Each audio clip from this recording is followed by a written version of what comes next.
Hey, what is up, guys? It is your boy, Kingdom Soldier, and I'm back again with another commentary. Welcome to episode number 5. You couldn't even see that. 5 of the STiKS power-packed show today. A lot of my opinions are going to be flying around, and I know how much you guys love that because you're just going to go in the comments and, I don't agree with you, Kingdom, and you're crazy, and, you know, Aaron Waynes, my dude, the automatic disliker, what's up? Maybe he'll give me a thumbs up since I gave him a shout out. Who knows? You know, look out for my boy Aaron. He's got the auto dislike going on all of my videos. But, you know, I'm not going to block him or anything. I just, you know, it humbles me. And for the video yesterday, I saw it had a lot of dislikes. You know, some people were probably mad that I talk like the Micro Machines man. Hopefully you guys know who the Micro Machines man is. Don't make me feel old, please. But let's get right to the Call of Duty Esports news. Got to fill in for Keem, you know, he lost his channel, so I gotta kind of fill in for that missing drama alert that you guys are so craving. So the first thing we're going to talk about today is the UGC LAN that was last weekend. Now, I tweeted out to find out because everybody was telling me it was just a practice, and that's what I heard. But then I heard that there was a winner, and I guess they had a closing tournament on Sunday, and in the closing tournament, TK won, but Complexity had the best overall record at the LAN. You know, they kept track of all the records at the LAN. It was casted by I don't remember who else was with Gandhi, but it was casted by Gandhi, and it was a really cool event. There was a little bit of a mix-up in how it was managed, and Gandhi already put out a vid apologizing because they originally wanted it to be, you know, a big LAN with OpTic and Envy, and they invited all those teams. They invited SB, but SB just declined it outright. I think for some of the teams having to pay to go to a LAN right after they paid to go to regionals, and then they're going to be paying to go to COD Champs, for a lot of organizations that was a lot. So what UGC did is they actually put up money for 5 teams to get lodging and plane tickets. Now, the 5 teams that jumped on it first were Just, Curse NY, Curse LV, who am I missing? TK and Complexity. And of course, you guys have heard by this point that the only person to show up from Curse LV was Parasite. Killa got dropped. We're going to be talking about that later in the show. And Miracles and Ricky just, I guess, couldn't make it. So Parasite got to scope out some new teammates. Actually, before I made the show, I was looking on Twitter, and Formal tweeted out a picture of Parasite saying that Parasite was telling him to leave TK and come play with Curse Las Vegas. And you know, is it true? Is it not true? Was he trolling? I don't know. But at this point, no roster is sacred. If we've learned anything about Call of Duty Esports, no roster is sacred. No player is sacred. It doesn't matter who you are. You are eligible to be taken away from your team. You're eligible to sketch. It just doesn't, you know. And so that's what, if I was Parasite, I would have been going to recruit. I mean, hey, you know, you got 4 other teams there that you can look at and see who you're going to pick up to replace Killa. And so I can't wait to talk about this Killa dropping. However, we did actually crush Sniper, one of my writers. Man, he had a great week. He actually was able to get an interview with UGC, with John, let me make sure I say his name right, John Beebe, the production director for UGC, and we asked him some questions about the event itself, and he kind of responded. He said that, you know, the event, the main reason for it, the benefit for UGC, was just to get their name out there. They're just trying to get a name out there that shows that they're going to have a lasting relationship with the pros and with the esports community, and they have a lot of big plans coming up. They didn't want to announce anything because they want to see the trajectory that Call of Duty Esports is going to take, but that was great. I thought it was a great event. They also said that the players and the team owners have said they've really loved the LAN. They like the setup, very informal, private, you know. So it was a little easier to play under those circumstances than, you know, playing at a LAN for money and pro points and seeding and COD Champs and you know, 2 of the teams that were invited, Justice Pro and LV, both are not going to COD Champs, and so but they still both went to the LAN. You know, it was good to see Justice Pro with the announcements that they made about their roster changes. It was good to see them still go to the LAN. So I personally think the LAN was a success. Now, teams like OpTic Gaming and Team EnVyUs actually that was where the kind of mix-up took place, is that Gandhi actually approached, I believe he approached Nameless and Clayster instead of approaching Hastro and Hex. And Hex, I think, told Gandhi, like, no, the team's not coming, and when you want my team to go to something, contact me, not the team, but, you know, not the players.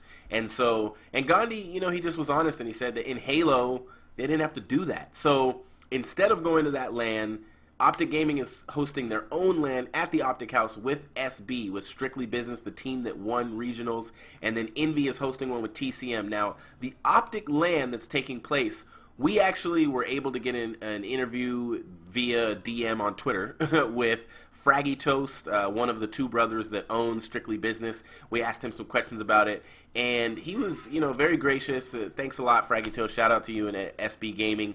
And one of the things he told us is that they're going to do vlogs and all that kind of stuff and put it on the SB YouTube channel, so I'll link that in the description so you guys can go there and check that kind of stuff out and see some OpTic House footage, because I don't know why OpTic doesn't put out as much OpTic House footage. As they could really up the production level to that Envy House level and have an amazing show that millions of people would watch. And so, but, you know, I guess they just don't want to do that because the house is messy. I mean, messy.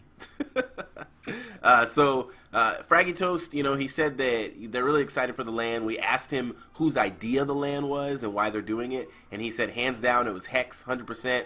Hex hit them up and asked if they wanted to come and play, and of course they said yes. Now, one of his answers, I'm not going to say verbatim because it could be twisted in the wrong way. It could be misconstrued, and I'm not Keemstar, you know, I'm not trying to start any drama. However, I will say that what was easily inferred by one of his answers is that Strictly Business is very confident that they are the better team, that they are better than OpTic Gaming, and for them, this LAN is not to improve, it's just to practice. And so I do think this is an excellent opportunity for OpTic Gaming, but it sounds like Strictly Business is in the business of just believing they're a better team. And so, you know, they're going to the OpTic House to just get some LAN experience, not to necessarily improve, not to get better, because they're playing a team that's not better than them. And so, you know, that was what was inferred by one of the answers. And hey, you know, I'm sure some of you guys agree with that. And I'll talk a little bit about that later when I talk about my COD Champs semi-predictions that I'm going to give you guys today. But, you know, I really appreciate Fraggy Toast reaching out to us. You know, he's excited about all of the growth that has happened with Strictly Business since they won regionals, and he thinks it's an excellent opportunity for his team to get some practice on LAN and not, you know, online with all the inconsistencies and host advantage and all that kind of stuff that there is online. And so the LAN looks like it's going to be really good. And they are going to be streaming it. You know, OpTic Gaming is going to be streaming the LAN, and I believe SB arrives at the house this week, and then when the LAN is over, or is it next week? Maybe it's like next Wednesday, and then when the LAN is over, it's like 3 or 4 days long. They're going to travel to LA together. And so when it comes to the Envy LAN that they're hosting a LAN against TCM, the #1 team out of the EU LAN qualifier. So the #1 seed out of EU. Now, here's my thing. I think that TCM is genius, and this is an excellent opportunity for them. #1, they're going to get their bodies used to the time zone. They're going to get their body used to the American time zone because of the 8-hour difference. Their bodies are going to, over that time that they're here for like a week, their body is going to get used to that. They're also going to get used to how the Americans play. And if there's anything different strategy-wise that a team like Envy would do that maybe a team in the EU would never do. And so I think they're going to learn and they're going to grow, and I think it's going to be an advantage for them. I think they're easily I think that TCM is the one European team that is probably going to take the #1 seed out of their pool. You know, Epsilon has a chance against OpTic Gaming to take the #1 seed and OpTic Gaming the #2 seed. But I think TCM, I believe they're with Xfinity. I think they're going to take the #1 seed out of their bracket. So we'll see how that goes. They're a great team, and I'm really looking forward to both of these LANs. I think it's really cool, all these teams working together and doing stuff like that. John Beebe and Fraggy Toast, really appreciate those guys allowing us to interview them and giving us that information. So, like I told you guys, I can't in good conscience predict the group play. It's pointless. It's going to end up just like last year for COD Champs, the way that the groups worked out. I'm not even going to tell you what the groups are. Hopefully you've heard them, but basically each of the 8 teams from North America that qualified at regionals, they're all going to be in a different group. So there's 8 groups, and of course, one of the 2 seeds that gets out of the group play, because there's two seeds that get out of every group and go to a 16-team double elimination bracket. It will look just, the double elimination bracket will look just like regionals, and there's 16 teams that get out of there, and I would hope that 8 of those 16 teams are the 8 North American teams that go. You know, that's it's almost a no-brainer. None of them should get sent home, but I'll say the same thing I said before regionals. If any of them do get sent home, it's not that it's not fair. It's not that they should have won. It's not that it was a fluke. It's that they didn't make it, they didn't deserve it. And that's the same way I feel about Justice Pro, even though I love that team, you know, and LV and NY. You know, I technically wanted all 3 of those teams to make it into COD Champs somehow, except they had to win, and LV didn't. They didn't win a single match. And, you know, Justice Pro, they choked. You know, Tipsy said it on Twitter, and it's unfortunate. I'm really sad for those guys that they're not in COD Champs, but there's nothing in me that's going to complain about a team in an Asian country that played in a qualifier that only had 3 teams and they get to go to COD Champs. Well, there's a huge difference in the ability, and if you wanted to go, you had to win at regionals. You know, we all knew that. That you had to show up at that LAN, and a few teams didn't show up at that LAN, and unfortunately, they didn't get to go. And so what I will do for you guys for Call of Duty Championships is I'm going to give you my prediction of the #1 seed I think is going to come out of each group and where I think they're going to place. So I'm going to start with SB. I'm pretty sure they're going to come out of their group, and I'm going to give them top 6. Now, I know some of you guys are like, what? You top 6? They just won the regional, and they won 1 LAN. I can't say that they're a top 3 team after winning 1 LAN. And complexity in my mind is still, statistically, over the culmination of the year, they're still statistically the best team on the STiKS. And I still rate them. I still would rate them above SB. It's just like, you know, the year that the Miami Heat, when they lost the first time they got to the finals. They got to the finals 3 years in a row. The first year, they lost to the Dallas Mavericks. The very next year, I still had them as the #1 team in the NBA. I still had them as the best team statistically. They should have won against the Dallas Mavericks, you know, and then they won the year, and then they won the year after that against Oklahoma City, and then they won last year against the Spurs. And so they proved that they're the #1 team. And this may be a chance where, I mean, maybe SB really solidifies them as a powerhouse. But here's why I think they may finish top 6 and not #1 or 2. So pride comes before the fall. Impact was an example of that. A big example of that is complexity. You know, they started recently, just recently, with this whole thing of like puffing themselves up. And when you puff yourself up, when you get on Twitter and you talk to censor, you know, Crim and Aches, and you talk about how you can't beat us on LAN and you can't beat us on LAN, and you start saying stuff like that, you puff yourself up and you puff up your ego and we're the best and blah blah blah. And the minute you lose a match, you get deflated. And it's like, dang, we lost. And I think that if SB, the one thing that helped them win regionals is that they didn't lose a single match. They never went in the losers bracket. And that's, if you look at a lot of complexity success, they never went in the losers bracket. You know, that was a lot of their success is just winning. And so, in my mind, if SB loses and goes into the losers bracket the first time they go up against a good team or something like that, because they 2 teams choked 2-1 leads on them in COD Champs. I think it was Envy and maybe TK, I think maybe, that choked the 2-1 lead on them as well in map count. And so if a team successfully beats them 3-1 or 3-2, are Dito and Censor and Apathy, you know, are they going to be able to hold it together? Is that team going to be able to kind of hold it together and keep their composure? Last year, they interviewed Karma at Call of Duty Championships after Impact had won a couple matches, and they asked him the question, and Miracles was standing with him. They said, what is going to, you know, what is important for you guys to do to keep going far in this tournament? And Karma said, we have to keep our composure, stop yelling at each other, and we haven't lost a match in over 2 months. So when we lose a match, I don't know what could happen, but we're gonna have to just pull it together, and who knows if we can pull it together. And Karma was so smart when he said that. And Miracles from the other side of the interviewer said, and we got to stay humble. And that's the thing is, unfortunately, SB has, they've puffed up, and you got Sensor throwing shots at TP, and I think that they're talking about themselves as the best team in the game, and it's like, yes, they took down the best team in the game, but they got to win another LAN. Now, this would be a great LAN to win for SB, but I'm giving them top 6. So, Complexity, I'm giving top 3. I gave all my reasons. They're statistically the best team in the game. I can't not give Complexity top 3. They've given me no reason to believe that they know how to even finish outside of top 3. So, I'm giving Complexity top 3. I'm giving TK top 3 as well, because they've proven and given me no reason that they don't know how to finish outside of top 3. They finished 4th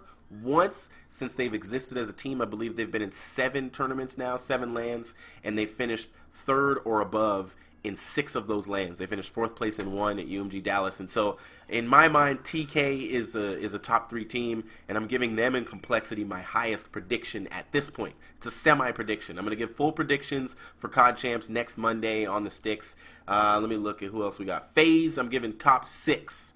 I think that what FaZe proved at this most recent LAN, number one, their roster is ridiculous. And what they're doing online right now in Search and Destroy, we're going to talk about that when we talk about the pro circuit, is ridiculous. And if they can pull that together like they did at Regionals, at Regionals, they got knocked into the loser's bracket first round. They lost to SB, and I believe they were 3-0'd by SB, but they pulled it together and won 4 matches to get themselves all the way up into 4th place. I mean, that was epic, so it proves they have the resolve to, if they go to the loser's bracket, to keep winning and getting themselves back up to that top 4 type of contention. But I gave them a top 6 prediction. Envy, I'm giving a top 8. I don't trust the roster yet, to be honest with you guys. I don't trust the Envy roster. And yeah, they beat OpTic at regionals, but after that, they lost the next 2. And I watched a video that Merc put up today where he said that they didn't get any sleep. Study and Nameless got like 45 minutes each, and so their goal was to challenge themselves because they were, happy that they qualified. I don't think they should have done that. I think they should have taken it very seriously for the sake of seedings at COD Champs, and as well because when you are such a winning team, you kind of build a little bit of teams get a little intimidated by you. Certain teams go up against you and they're actually like, we're playing Complexity. Oh, we're playing OpTic Gaming.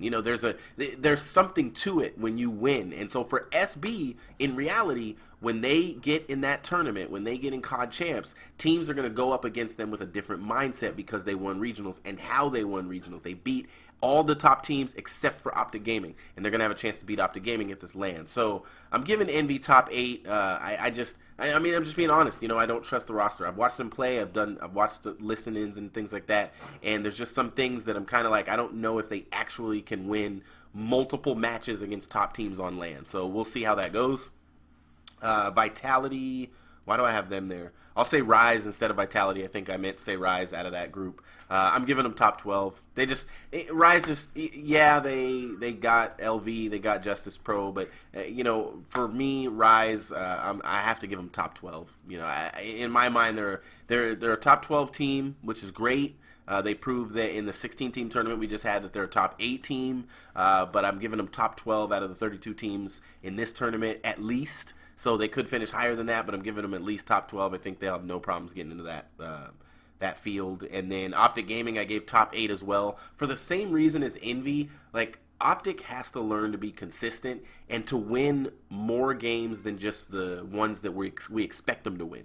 We expected OpTic Gaming to beat Xfinity. We expected OpTic Gaming to beat whoever they played, to beat Curse NY, and they barely beat them, and so they went down 2-1, and then they had to, Imbos and Scumpy went off on the domination, and then they, Nade went off in the last game, and it was like, but then they lost their next 2 matches on Sunday, same as, Envy. And so I want to see them I want to see them actually win matches against an SB or a FaZe or a Complexity. You know, I want to see them win one of those, or an LV, but LV ain't gonna be at the tournament. So that's an easier road for everyone. Or a TK even. If OpTic can win on LAN against TK, like that's what I want to see OpTic Gaming do, and that's what they're gonna have to do to finish higher than top 8. And so I gave them a top 8 because I just haven't seen them do that yet with this roster that they have on LAN. And then lastly, I'm giving the last one to TCM.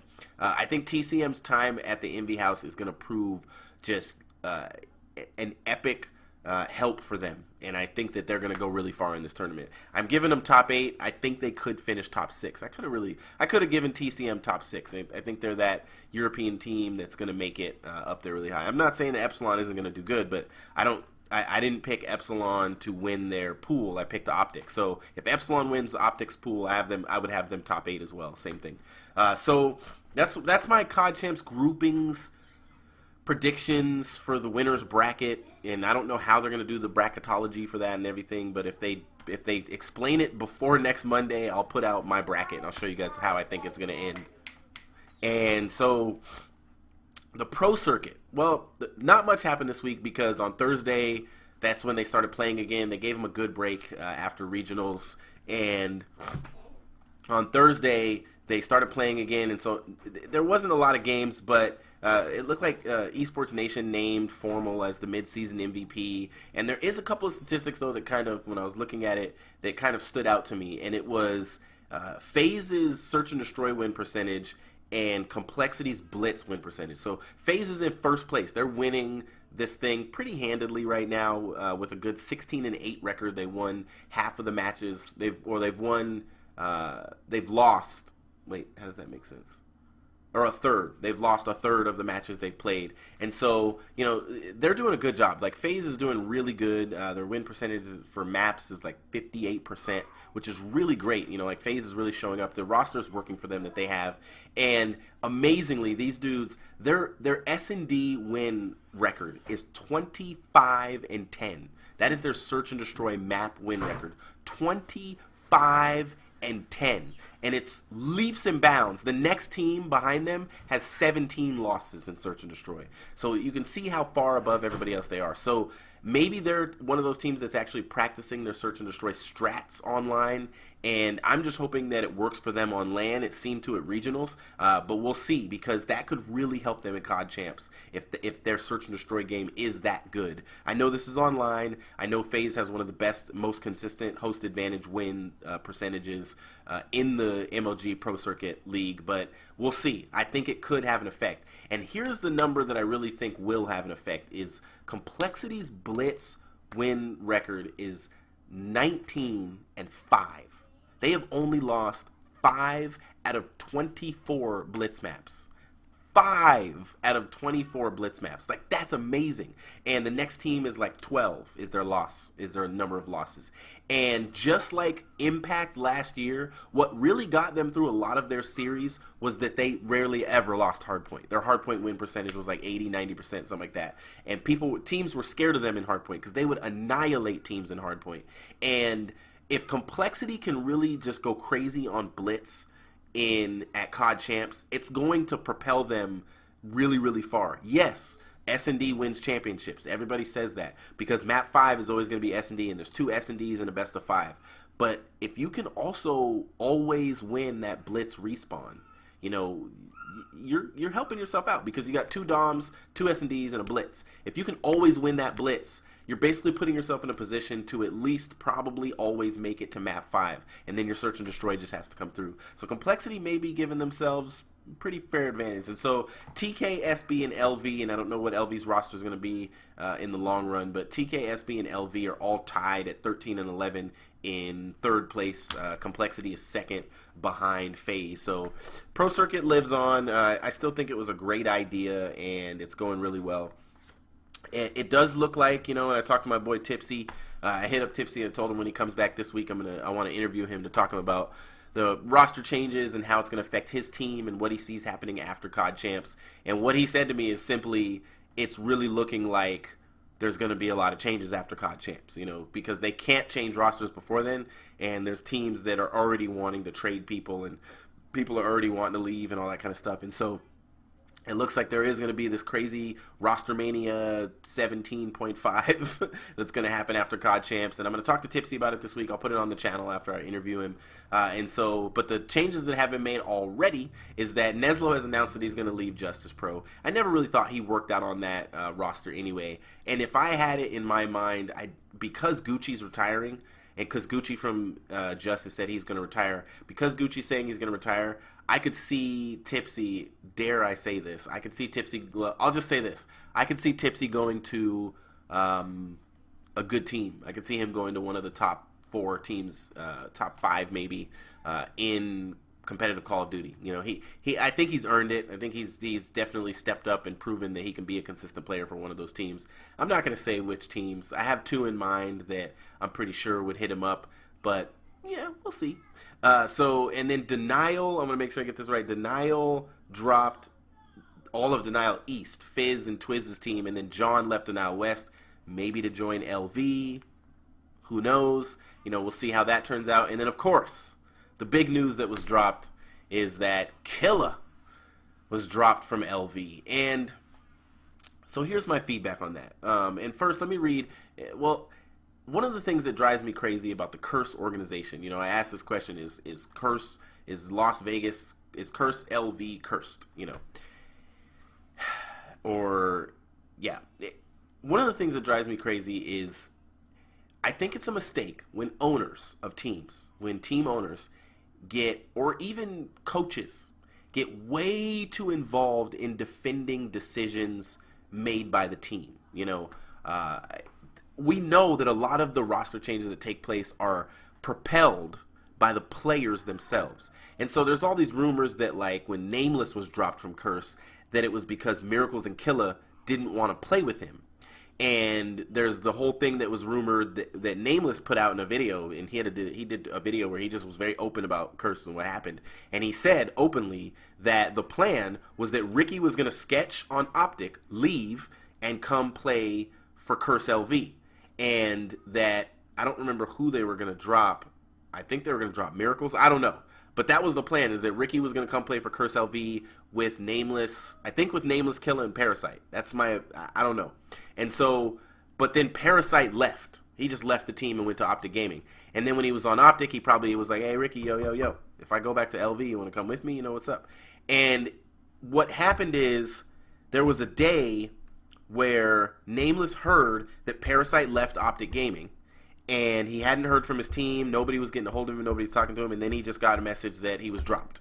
And so Nameless got dropped, Parasite returned, and then soon after, Ricky got picked up by LV. And that must have been kind of their plan all along, is that the 4 of them wanted to play together, which I find hilarious, because the reason they all wanted to play together was because they thought that would give them the best chance, you know. And the reality, here's the reality. If Parasite was on OpTic Gaming right now, he'd be going to COD Champs. No question in my mind. Even if Ricky left and they picked up Imbo's, Saints, whoever, if it was Imbo's, Parasite, Clayster, and Nadeshot, he would be going to COD Champs right now. Period. No questions asked. Because Ricky wasn't happy on OpTic, if he would have left and went to LV to fill Parasite's void, you know, Parasite would be at COD Champs. And probably Ricky as well, because LV would have been better off, because the Parasite Killa combo wouldn't have been in place. And it was, what bothered me, I guess, about all of this is that through it all, during the Nameless drop, the Ricky pickup, the Parasite drop, and then re-pick up, which doesn't make any sense. A player leaves your team without reason and you pick him back up. During all of that, Blevdog was just tweeting and getting on COD competitive Reddit and trying to answer. It was a mistake, and just like I believe it was a mistake when Hex got in a video with his players after they dropped Merc and talked about, and you know, they all uploaded the video at the same time, and I thought that was un-OpTic-like. You know, that's what I'll say. I thought it was un-OpTic-like. But for Curse, for the organization they're trying to build, which now has not a single team in Call of Duty Championships, and so, you know, great for your sponsors. They're not going to get seen on the largest platform of the year, but for Curse as an organization, I think Blevdog needs to just take a step back and let his players, if he's going to let them make roster changes, great. He doesn't have to defend every single roster change and try to give a reason. And I want to read a quote from him. This is what he said in response after he already tweeted a response, because people were going crazy when they dropped Killa. This is his response that he said on COD Competitive Reddit. He said, Killa was dropped because he refused to attend the UGC LAN, verbally abused GB staff, which everyone does, verbally abused GB staff, and refused to play in league play. And I'm not saying it's cool to verbally abuse the GB staff, but he refused to play in league play. And so one of the things that people were saying is he refused to play the UGC LAN. Like, only one of your players from your team was there, you know. And then when people started to defend that and go against that, then he said something like, well, nobody that works for me is going to play, nobody that works for me is going to tell me to F off and think that they're going to stay on in my organization and not have respect, and I don't want someone like that working for me. And my thing was, I was like, working for you? And that's where I think there's a miss. I think there's a miss between Blevdog and his role in the organization. Is he the boss man or something like that? I don't think so, but, you know, does he have a say-so in what happens on the team? A little bit, probably. But in reality, at the end of the day, you know, when you're, as someone, as a team owner, team leader, team coach, you want to serve your players. You want to serve the needs of your players. You know, you want to respect them. You want to help them out because you want them to play as well as possible. And I think that I think that Blevdog is trying, but this is just more of Curse's curse. You know, it's unfortunate. It sounds like Revan is leaving NY, you know, and it's very unfortunate because I feel really bad for LV not making it. I feel bad for Killa, you know, watching him walk out of the venue after losing to NY. That was hard, you know, because I know that I'm pretty sure COD Champs meant a lot to him and those other players, but I know it meant a lot to Killa, and it's really unfortunate. And I hope that Blevdog and the entire Curse organization kind of take a step back and say, okay, Curse Youth is getting demolished in the pro circuit right now, and they got some good players on their team, but they're getting demolished. You know, they're in last place by a long shot. And then you have their two other teams full of good pro players that didn't qualify for Call of Duty championships. I mean, they got some thought to put into how they do things and how they move people around.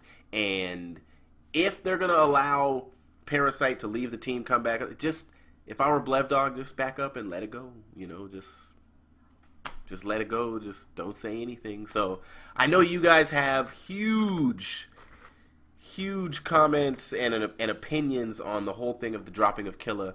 Where is he going to end up? Who knows? It doesn't look like he's going to work out on OpTic. When he did play with him, he did good, but him and EnVyUs have like the same role. You know, EnVyUs is good at capping and can slay when necessary. Killa is that run and gun in your face. I don't care if I go negative. You know, I remember there was a game where they won, OpTic won, Killa went like 5-13, but he had 8 caps, and I remember Clayster was like, I think it's the most Dom caps I've ever seen. You know, he was amazed. And so I don't think he's going to end up on OpTic or anything like that. But I don't know where Killa's going to end up. You know, who knows? There's going to be roster mania at the end of COD Champs, and we're just going to have to wait to see what happens. So sorry you guys had to wait an entire day to get this show, but I hope you enjoyed it, and I hope you just go crazy in the comments and give me all of your opinions. This is your boy Kingdom Soldier, and I'll see you in the next video. Peace!